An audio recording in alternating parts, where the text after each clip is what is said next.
semana que pasó estuvimos en gran parte meditando en nuestras lecturas del Nuevo Testamento en un año en la carta del apóstol Pablo a los Efesios, a la iglesia de Éfeso. Y bueno, esta es una carta maravillosa que contiene tanta riqueza de doctrina, de enseñanza, del, bueno, de la esencia de la fe, de las verdades centrales de la fe. Muchos han dicho, por ejemplo, que la carta a los Efesios es como el banco del creyente o como la chequera del cristiano, porque ahí en esta carta tenemos nosotros, tú y yo, las riquezas, tenemos la herencia, tenemos nosotros la plenitud, ¿cierto? De lo que se nos es entregado, como que ese es depósito que está disponible para ti y para mí. Ahí dice Pablo en Efesios, ¿cuáles cosas son las que tú posees? ¿Qué es lo que Dios te ha entregado? Y quiero invitarte a que leamos hoy el capítulo 2 de Efesios, los primeros 10 versículos, capítulo 2, verso del 1 al 10, donde también se conoce que este pasaje es como el centro de la carta, donde gira toda la carta a la luz de estos 10 versículos. Y vamos a leer la palabra del Señor, Efesios capítulo 2, verso del 1 al 10. Dice así: en otro tiempo ustedes estaban muertos en sus transgresiones y pecados, en los cuales andaban conforme a los poderes de este mundo. Se conducían según el que gobierna las tinieblas, según el espíritu que ahora ejerce su poder en los que viven en la desobediencia. En ese tiempo también todos nosotros vivíamos como ellos, impulsados por nuestros deseos pecaminosos, siguiendo nuestra propia voluntad y nuestros propósitos. Como los demás, éramos por naturaleza objeto de la ira de Dios. Pero Dios, que es rico en misericordia, por su gran amor por nosotros, nos dio vida con Cristo, aun cuando estábamos muertos en pecados. Por gracia, dice Pablo, ustedes han sido salvados.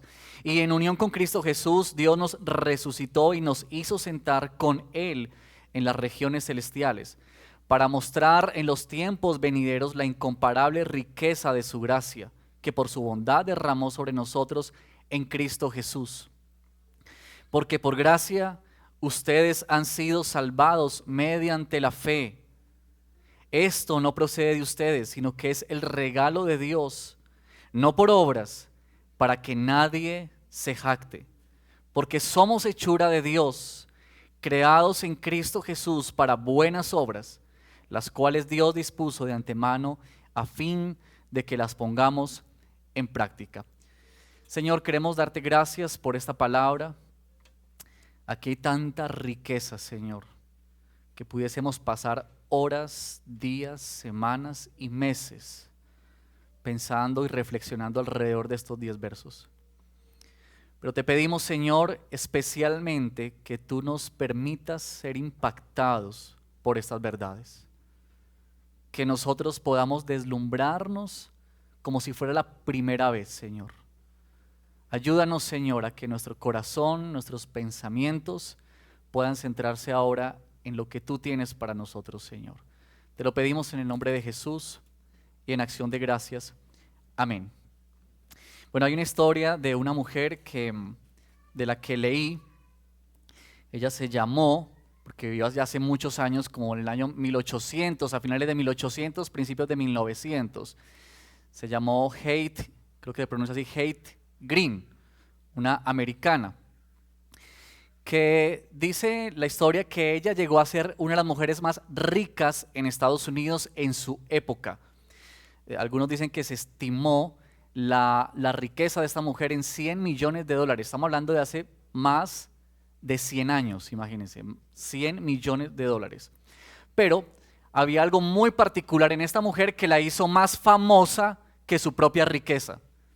Y es que se dice que ella era una mujer extremadamente avara, que era una mujer que, por ejemplo, que vivía en lugares o habitaciones tan pequeñas, en lugares tan míseros, simplemente para no pagar los impuestos.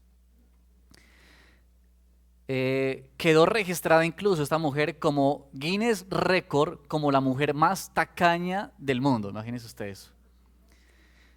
Bueno, se dice mucho sobre ella, uno no sabe qué tanto, que todo sea verdad, pero de alguna manera sí impactó su manera de vivir. Se dice que, por ejemplo, alguna vez uno de sus hijos estaba enfermo y ella buscó lugares de caridad para que lo atendieran, y cuando llegó a un lugar y el médico la reconoció, le cobraron la cita médica. Entonces ella tomó a su hijo y se lo llevó para otro lado. Y al final dice que la historia de esta mujer, que ella murió por una enfermedad de una hernia que tenía, porque no quiso pagar $150 de su época que le costaba una cirugía. Bueno, yo traigo este caso que es impactante, ¿cierto? Porque creo que de alguna manera todos nosotros muchas veces vivimos como esta mujer en nuestra vida cristiana. Es decir, tenemos grandes depósitos, grandes riquezas de Dios dadas y entregadas a ti y a mí, pero vivimos como si no tuviésemos nada de eso. Es decir, como que de alguna manera esas verdades del Evangelio son lindas para ponerlas en adornos en nuestra casa, pero nada tiene que ver con nuestra propia realidad. Es decir, como que no se traduce en nada en nuestra cotidianidad. Y creo que si algo Pablo hace en este texto es precisamente llamar nuestra atención hacia eso. De que tú y yo podamos ser conscientes de qué es lo que Dios nos ha dado en la persona de Cristo Jesús. Yo he titulado la predicación de hoy la frase que lo cambió todo. Y es que este texto de Efesios 2, del 1 al 10, tiene una de las frases más extraordinarias en toda la Escritura. Y está en el verso número 4, que dice, pero Dios, algunos han dicho que este pero que muestra un contraste, es el pero más glorioso de toda la Escritura. Y un gran predicador como Martin Lloyd-Jones dijo que esta frase, pero Dios, contiene todo el Evangelio. Y por eso me llamó tanto la atención pensar en esta frase de cómo es que esto lo cambia absolutamente todo en tu vida y en la mía. Y para poder entender mejor esa frase, de cómo es que esta frase lo cambió todo, yo quiero mostrarte dos verdades que nos habla Pablo en este texto. Lo primero que quiero mostrarte es la miseria de la que habla Pablo de nuestra vida sin Cristo. ¿Has pensado en lo que era tu vida sin Cristo? ¿Qué era de ti antes de que el Señor te trajera? Y el hecho de que la condición de nosotros es la misma, o era la misma antes de llegar a Cristo. No importa, mira, no importa qué tan bueno hayas creído tú, lo cierto es que lo que vamos a describir a continuación era la realidad de todos nosotros antes. Y lo es hoy si tú todavía no has venido al Señor en arrepentimiento y fe. Miren conmigo por favor los primeros 3 versos de este capítulo. Y allí Pablo coloca una imagen muy oscura. Este panorama es triste, es un panorama devastador para cualquier ser sobre la tierra. Mira nomás la palabra, muertos. Esa palabra ya de por sí tiene una carga o un efecto en nosotros. Porque cuando hablamos de la muerte es algo que es frío, que es triste, que es incómodo. Siempre que hablamos de muerte estamos hablando de dolor o de tristeza, de separación, de pérdida.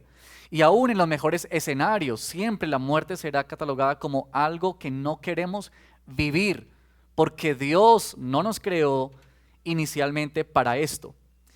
Pero noten ustedes que Pablo dice que ustedes andaban, y aquí es que nos deja ver de qué muerte Pablo está hablando. Pablo no está hablando aquí de una muerte física, aunque la palabra habla de la muerte física, pero Pablo está hablando aquí de una muerte espiritual. ¿Pueden notarlo? Es decir, estos muertos que andan, estos muertos que viven, estos muertos que caminan, estos muertos que tienen prácticas de vida.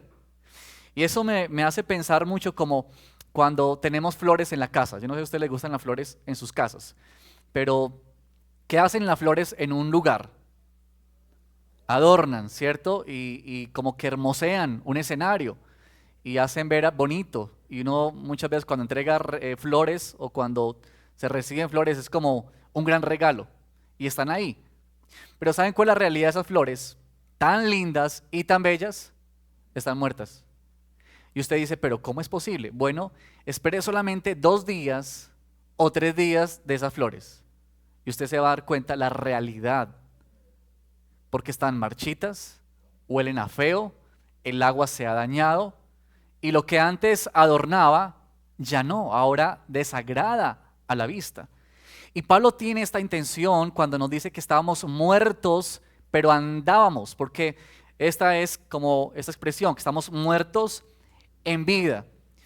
Y miren ustedes conmigo, por favor, y quiero que me sigan en estos versos, versículos 2 al 3, porque aquí dice Pablo unas frases muy importantes que debemos tener en cuenta. Él dice que andábamos como, conforme, dice Pablo, a los poderes de este mundo. La Reina Valera traduce conforme a la corriente de este mundo, según el espíritu que ahora ejerce su poder en los que viven en desobediencia, es decir, Satanás y lo que gobierna su poder de inclinar hacia el mal, de llevar hacia el mal. Y el verso 3 habla de que éramos o vivíamos como impulsados, ¿por qué? Nuestros propios deseos pecaminosos. Y noten que allí Pablo menciona los 3 enemigos del cristiano. El mundo, pero no el mundo físico, sino Pablo se refiere a la corriente de pensamiento. Está Satanás, del cual habla la Escritura y del cual Jesús habló, pero también está nuestra naturaleza, caída, pecaminosa. Y esto deja ver que la expresión de la muerte en la que tú y yo nos encontrábamos antes de estar sin Cristo, o la muerte en la que una persona está sin Cristo, se evidencia en esto. Esta es la evidencia de que nuestra voluntad está sometida de continuo hacia el mal, hacia el pecado. Que todo lo que nosotros hacíamos producía de muerte, es decir, lo que vivíamos, lo que nos acontecía. Y la situación trágica, queridos hermanos, no tiene que ver con las consecuencias. Muchas veces nosotros pensamos más en consecuencias. ¿Qué me va a pasar si hago esto? ¿Qué me va a suceder? Y como que tenemos más miedo a las consecuencias inmediatas. Pero lo que muestra Pablo aquí, lo que nos quiere dejar ver el Señor, es que lo más terrible que le puede pasar a una persona que vive de esa manera es una cosa, que está lejos de Dios. Eso es lo más terrible. ¿Saben que en la cruz del Calvario, cuando Jesús murió, Él murió como muchos murieron después? Mártires también murieron en la cruz. Nomás ahí habían 2 ladrones. Hombres murieron también de manera trágica. Pero hubo una cosa que cambió la muerte de Jesús con la muerte de todos los demás mártires, que hace que Jesús no haya sido un mártir, sino realmente quien pagó por el precio del pecado. Y es que dice la palabra que cuando Jesús estaba en la cruz, dijo esta frase: Dios mío, ¿por qué me has abandonado? Es decir, el momento de dolor más difícil para Jesús, más que los clavos, más que lo estaban diciendo y los látigos, fue esto, que su padre en un momento lo rechazó y se alejó de él. La situación más difícil de cualquier ser sobre esa tierra no son las consecuencias que experimentamos aquí en la tierra, sino es el hecho de que tú y yo estamos lejos, distantes de la presencia del Señor, ¿verdad? Y yo creo que Pablo tiene el propósito de que tú y yo no olvidemos de dónde nos sacó el Señor, de dónde nos sacó Dios, es decir, cuál era la realidad de nosotros. Yo hace un tiempo recuerdo haber visto un documental o un reportaje de uno de estos hombres que estuvo secuestrado por la guerrilla. Y en el reportaje, pues lo llevan a este hombre una vez más al lugar donde él había estado secuestrado. Y muestran toda la travesía entre la selva. Y cuando ellos llegan a ese lugar, el lugar está intacto. Obviamente ya no hay gente ahí, está despoblado. Pero las cercas donde estaban ellos recluidos permanecían en pie. Y este hombre comienza a acercarse a ese lugar y comienza a llorar. Y él comienza a decir, aquí estábamos nosotros. Y comienza como a contar lo que hacían en los días. Y en un momento él dice, en este árbol yo pasé muchos días encadenado. Y eso es lo que hace que ese hombre valorara tanto el hecho de que ahora es libre. Es que él sabía muy bien de a dónde había salido. Y yo creo que nosotros necesitamos tener en nuestro escenario de vida de dónde Dios nos ha sacado. Hermanos, si tú y yo no sabemos de dónde nos sacó Dios, para nosotros esto es un regalo bonito, pero no tan trascendental en nuestra vida. Si tú crees que simplemente el Señor te cambió algo en la vida o te cambió valores o cosas de estas, pero tú no eres consciente de dónde te sacó el Señor, de dónde te rescató el Señor, entonces las verdades del Evangelio para ti son poca cosa, o para mí. Porque no hemos entendido de dónde fue que Dios nos rescató. Y si Pablo quiere dejar algo claro en este texto es eso: no olvides de dónde Dios te sacó y cuál era tu condición.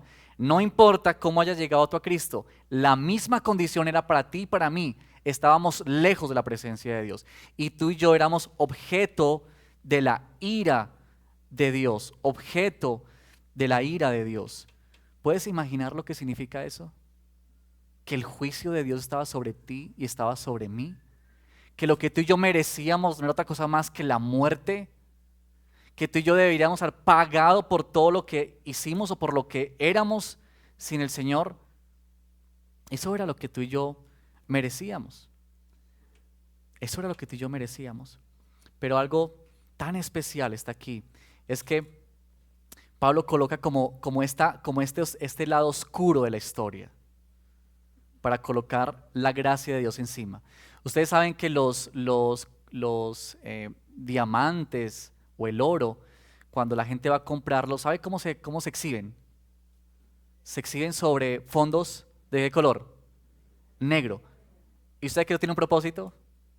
Eso no es porque sí. ¿Cuál es el propósito de que ese fondo sea negro? De que ese metal que está ahí brille más y de que el que viene a apreciarlo pueda apreciarlo mejor o le brille mejor a los ojos. Y eso es lo que hace Pablo aquí, como colocarnos de fondo esta oscuridad, este panorama terrible en el que tú y yo vivíamos, para dejarnos ver ahora la grandiosa gracia y la gloriosa salvación que Dios te ha entregado a ti y me ha entregado a mí. Por eso llegamos al versículo 4. Esta es la segunda verdad que quiero mostrarte esta mañana, y es que tenemos el pasado, ¿cierto?, que es de miseria, pero ahora también los privilegios de la vida en Cristo. Aquí, hermanos, todo cambia. Esta frase del versículo 4 en adelante cambia toda la realidad de nuestra vida. Pero Dios, que es rico en misericordia, y quiero dejarte mostrar lo que Pablo hace en esta carta, porque Pablo aquí en esta carta levanta dos oraciones, una que está en el capítulo 1 y una que está en el capítulo 3, y en medio de eso Pablo presenta estas verdades tan importantes. Sígueme con esto, por favor. Ve al capítulo 1, versículo 17, y yo quiero mostrarte cómo Pablo tenía en su corazón la intención al decirte a ti y a mí cómo era la forma en que Dios nos salvó. Mira verso 17 del capítulo 1.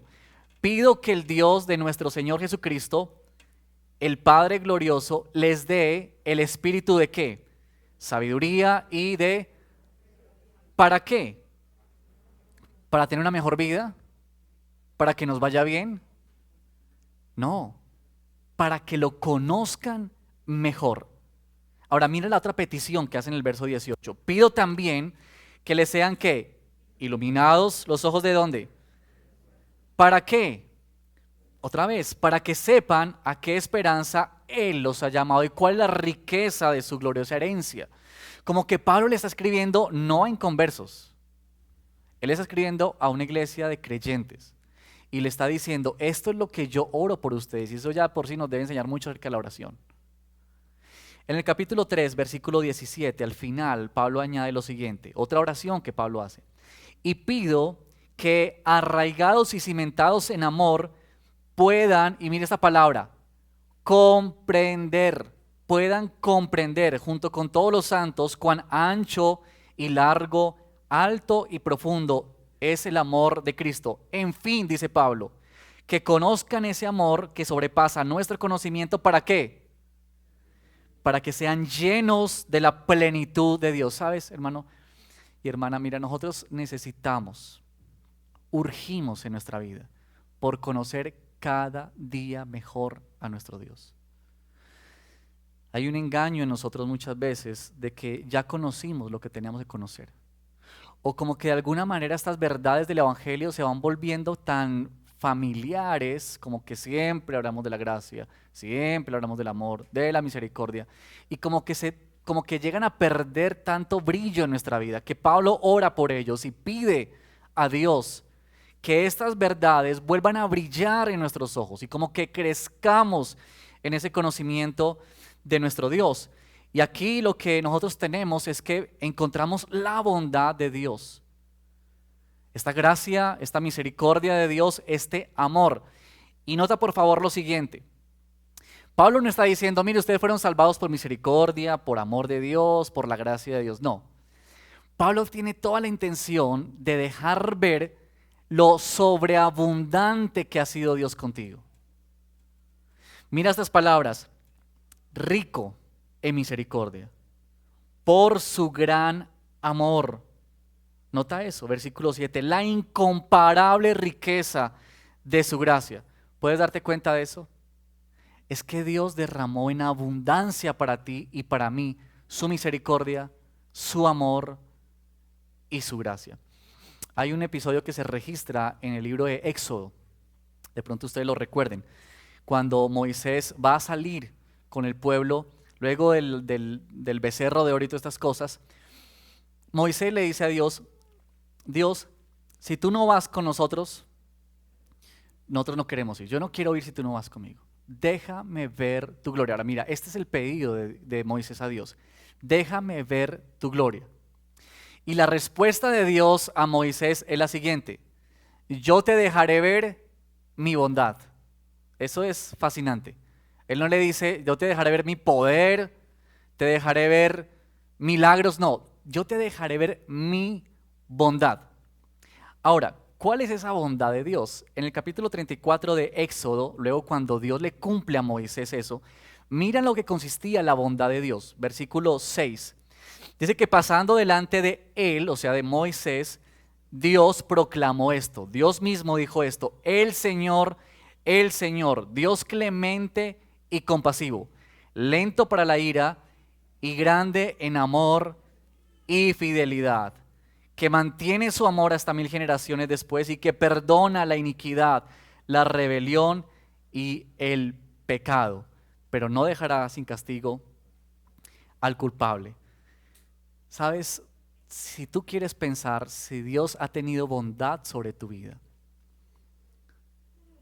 yo te animo a la luz de la palabra del Señor que tú puedas ver eso en la cruz, no en lo que tú percibes hoy en tu vida, sino en la cruz.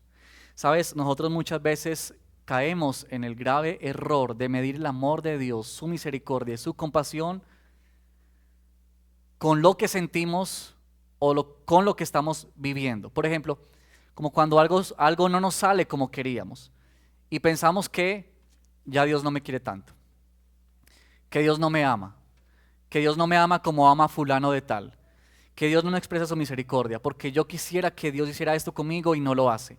¿Sabes, hermanos? Mira, la palabra del Señor viene a ti y a mí para decirnos aquellas verdades que no son cambiables, que son ancla para nuestra fe y que no importa lo que tú estés viviendo o lo que tú estés pasando, Dios ha dicho que Él ha sido misericordioso, que Él te ha mostrado tu amor y que Él te ha dejado ver su gracia en tu vida. Y tú preguntas, ¿cómo, Señor? A través de la obra, de la vida y la muerte de nuestro Señor Jesucristo. Y Él te ha mostrado su bondad, nos ha mostrado su bondad de esta manera. Quizá muchas veces tú y yo estamos buscando amor en otros. Tú estás buscando quizá aceptación, reconocimiento. Tú estás buscando ocupar un lugar en este mundo. Y Dios dice, ya te entregué todo eso. Todas esas cosas yo te las he dado. Y yo te he dejado ver mi bondad y te he dejado ver mi gracia. Esta palabra gracia que aparece en estos versos muchas veces y aparece muchas veces en el libro de Efesios y en otras cartas, que nos recuerda una y otra vez con esto, que Dios nos salvó a ti y a mí por su soberana voluntad, que Dios no se vio motivado por algo que tú y yo hicimos y que Dios nos salvó, sino que Él lo hizo todo por su misericordia y por su amor. Aún quizá uno pudiese llegar a pensar, bueno, pero digamos que Dios hizo el 99% de la salvación y yo hago el 1%, eso no es tanto. Bueno, Pablo sabe que aún ese 1% sería motivo suficiente para que tú y yo nos gloriásemos en nuestra propia vida. Y por eso Pablo dice, no por obras, para que nadie se jacte, hermanos. Nunca que tú y yo, que el Señor nos guarde de creer que nos merecemos el favor o el amor de Dios. Que Dios nos guarde de hacer cosas en nuestra vida, de leer la Biblia, de orar, de venir a la iglesia. Que Dios nos guarde de hacer esas cosas pensando que así Dios nos va a amar un poquito más. O que así Dios va a estar más felices con nosotros. Porque si eso es verdad, entonces el Evangelio no es cierto. De que Dios nos salvó por su misericordia. Y Pablo dice, aún cuando tú y yo estábamos muertos en nuestros pecados y delitos. ¿Qué hace un muerto? Nada. Absolutamente nada. Absolutamente nada. Por eso esta salvación es solo y únicamente por gracia. Pero hay otros los privilegios que Dios nos deja ver, ¿sabes? Y es el verso 10. El verso 10 hace como un equilibrio con estas ideas de que a veces, entonces como es por gracia, entonces vivamos como queramos. Y el libro de Efesios va a dejar ver cómo es que las verdades centrales de la palabra del Señor nos impulsan a ti y a mí a vivir para Él. El verso 10 dice, porque somos hechura de Dios. Esta palabra hechura es la palabra de donde viene poema, y en latín es poema, que recuerden ustedes, la librería donde nosotros adquirimos muchos libros se llama poema, y viene de esta idea, de que cuando Dios dice acá de que Él nos hizo, o somos hechura de Dios, es que Dios hizo como una obra maestra, casi que la misma palabra que se usa en Génesis capítulo 1 cuando Dios creó todas las cosas. Y lo que nos está diciendo el Señor es que Él nos hizo a ti y a mí de nuevo. Él nos creó, pero no como cualquier obra, sino que Él nos hizo como una obra maestra para que en la vida tuya y en la mía se refleje el carácter y la gracia de Dios. No es que Dios te salvó o me salvó a mí y nos dijo, bueno, ya estás salvo, entonces nos vemos en el cielo. No, es que Dios nos salvó, ¿verdad? Pero Él nos diseñó y nos creó nuevamente para que tú y yo ahora vivamos una vida distinta. Y ese es el marcado contraste entre el versículo 10 y los primeros 3 versículos de este capítulo. Es que si antes tú y yo vivíamos exclusivamente para hacer las cosas que no agradan a Dios, ahora tú y yo, por ser creados a la imagen de Dios nuevamente en Cristo Jesús, ahora tú y yo podemos vivir para Dios. Ahora es que tú y yo podemos vivir para Él, para su gloria. En el boletín que ustedes recibieron al entrar aquí a la iglesia, hay un libro que recomendamos cada semana. Y al final ustedes van a ver que el libro que hoy recomendamos es este libro de Gracia sin límite. Y quiero leer solamente una frase, una porción que colocó allí este autor. Mira lo que él dijo. La gracia acerca el corazón de quien la recibe hacia el dador. La misericordia y el amor inclinan el corazón hacia las prioridades de Cristo. Y escucha esto, por favor. En un mundo lleno de gracia, las tentaciones no se van. Tú y yo seguimos luchando con tentaciones. Eso no desaparece. No se van las reglas, no cambian. Pero sí cambia algo, dice este autor, los deseos. Y la gracia de Dios cambia nuestros deseos. Yo quiero concluir con esto siguiente, hermanos. Cuando decimos que estas verdades que Pablo trae hoy para ti y para mí, es como que el Señor quiere decirte, no desvalores lo que yo he hecho por ti. No eches como al olvido estas verdades. Que sean siempre la fascinación día tras día de nuestra propia vida. Que no nos pase como le pasó a un esposo que dejó un regalo para su esposa en la mañana y se fue a trabajar. Una cajita allí al lado de su mesa. Luego él la llama para preguntarle con la expectativa de cómo está ella de contenta y de feliz por su regalo. Y le dice, amor, ¿Viste el regalo que te dejé? Claro, amor, maravilloso. Qué caja tan espectacular, esos colores de esa cajita, preciosa, hermosa. ¿Qué tal ese moño? Nunca había visto ese moño, amor. Qué fascinación de regalo. Esposo, sí, sí, sí, amor, pero lo de por dentro, no, ni qué hablar de lo de por dentro. Esa confección de esa cajita tenía una almohadita suavecita, preciosa. Y ya el esposo, pues cansado, le dice, no, no, amor, lo que estaba dentro. Y le dice la esposa, ah, ¿te refieres a ese pepita verde vuelto en una cadena y por ahí debe andar? Hermanos, que no nos pase así. Que no nos fascinemos con otras cosas. Que no nos fascinemos con las dádivas del Señor y no nos fascinemos con lo que Él llama mayormente la atención. Lo que Él ha hecho por ti y lo que Él ha hecho por mí. Y quiero terminar con estas aplicaciones para que podamos orar. Y esto es lo primero que quiero hacerte pensar a la luz de este texto.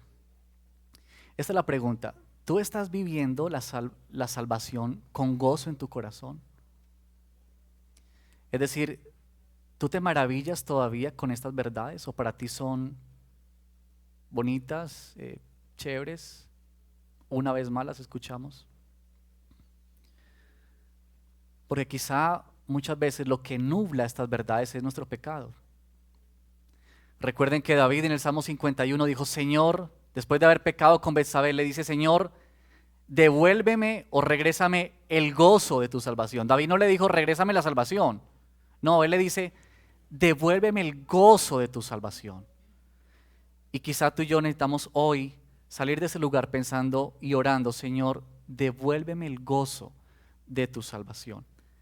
Quizá tú y yo no apreciamos estas verdades por ignorancia, porque no las conocemos con exactitud, porque nos quedamos con algo que nos dijeron o con 2 versículos que leímos y no hemos apreciado nada más. Bueno, estaba pensando en el DBS tan importante, como nos decía el pastor Diego, de que dejamos que la palabra del Señor hable a nuestros corazones y que sea la palabra de Dios quien transforme nuestras vidas. Esta semana escuché un testimonio en un programa que escuchan las mujeres y mi esposa lo escucha, que se llama Aviva Nuestros Corazones. No sé si ustedes mujeres, algunas conocen ese programa. Ella lo colocó cuando veníamos de camino y había un testimonio allí que me hizo quedarme escuchándolo, de una mujer transgénero, hija de cristianos, que había cambiado toda la apariencia de su cuerpo por la de un hombre y odiaba a Dios, dice ella en su testimonio. Yo odiaba a Dios y odiaba a mis padres. Dice inclusive ella que llegó a pedirle a Satanás que detuviera el avance del evangelio. Pero en toda su vida, en un momento su mamá, que comenzó a hacer un blog cristiano, le pidió que le ayudara a organizar algunas cosas de estos materiales y ella, por necesidad económica, comenzó a ayudarle. Y dice esta mujer que ella comenzó a organizar esos materiales en el computador, a arreglar todo eso y comenzó a leer los textos bíblicos que su mamá colocaba allá y a leerlos y a leerlos. Y ella dice que cada vez que ella leía esos versículos era como un martillazo en su corazón, era un martillazo en su corazón. Y Dios comenzó a dejarle ver su necesidad de él, su pecado, la urgencia que tenía de venir a Cristo. Y pasaron más o menos como unos meses, 10 meses más o menos, en que Dios hizo eso con su vida. Y finalmente ella volvió a Cristo, entregó su vida y ahora vive para Él. Y eso es lo que hace la palabra, hermanos. Y quizás muchas veces tú y yo necesitamos acercarnos más a la palabra del Señor. Eso requerirá pasar tiempo con Dios, tiempo en su palabra, dejar que Él avive en nuestros corazones por estas verdades. Y esta otra aplicación, quizá tú estás hoy con alguna situación en tu vida, quizá tú estás hoy aquí preocupado o desanimada o desanimado. Y Pablo en el versículo 13 del capítulo 3 dice lo siguiente: así que les pido que no se desanimen. Mira lo que dice Pablo: no se desanimen, hermanos, a causa de lo que sufro por ustedes, ya que estos sufrimientos míos, dice Pablo, son para ustedes un honor. Hermanos, que la palabra del Señor cautive nuestros corazones y la verdad del Señor cautive nuestras vidas para que tú y yo podamos vivir para la gloria del Señor.